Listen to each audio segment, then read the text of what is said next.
ஆனால் நீங்கள் என்ன நினைக்கிறீங்க? நீங்கள் என்ன பண்ணுறீங்க? நீங்கள் என்னமோ பெரிய ராஜா மாதிரியும் மற்றவர்கள் எல்லாம் கொத்தடிமைகள் மாதிரியும் நடந்துக்கிட்டு இருக்கீங்க. இதுதான் ஒரு கட்டத்தில் வெடிச்சு போகுது. இன்னைக்கு தினகரன் அவர் பாட்டுக்கு வேண்டாம் அப்படின்ட்டு கிளம்பிட்டார். அவர் தேசிய ஜனநாயக கூட்டணியை விட்டு வெளியில் போயிருக்காரு. இப்போ பாஜகவோட நிலைமை என்ன? உங்களுக்காக, அதிமுகவுக்காக ஏற்கனவே ஓபிஎஸ் இழந்துட்டாங்க, இப்போ தினகரனே இழந்துட்டாங்க.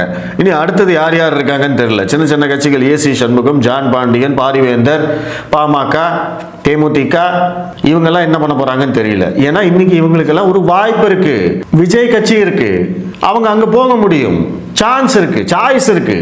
ஆனா இதெல்லாம் எதுவுமே புரியாம நீங்க என்னடா ஒரு மாய உலகத்துல இருந்துகிட்டு இருக்கீங்க. இப்ப இந்த கூட்டணிக்காக பேசின நாங்கெல்லாம் முட்டாளாயிட்டோம். அதுதான் உண்மை. கிட்டத்தட்ட ஒரு 4 மாசம் கழிச்சு இப்பதான் அண்ணாமலை அவர்கள் கொஞ்சம் மனசு வந்து எடப்பாடி பழனிசாமியை முதல்வராக்குவோம்னாரு. ஆனா நீங்க என்ன பண்றீங்க? தொடர்ச்சியா பர்னிச்சரா உடைச்சுக்கிட்டு இருக்கீங்க. அதுவும் நீங்க உடைக்கிறது எல்லாமே தேவையான பர்னிச்சர். அவங்க எல்லாம் இல்லாம நீங்க ஜெயிச்சிருவீங்களா? அந்த மாதிரி தைரியம் இருக்கா? அந்த மாதிரி தகுதி உங்ககிட்ட இருக்கா? ஒண்ணுமே கிடையாது. 2011 திமுகவை ஆட்சி கட்டிலிருந்து வீழ்த்துவதற்கும் ஆனானப்பட்ட ஜெயலலிதாவுக்கே விஜயகாந்த் தேவைப்பட்டார். அன்னைக்கு அதுதான் நிலைமை.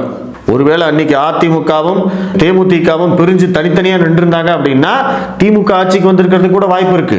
இன்னைக்கு நீங்க அதான் பண்றீங்க. அதனால தான் ஒவ்வொரு தேர்தலையும் திமுக ஒரு 3வது சக்தியை ரெடி பண்ணி நடத்திக்கிட்டு இருக்காங்க. 2021 கமலஹாசன், 2026 விஜய்.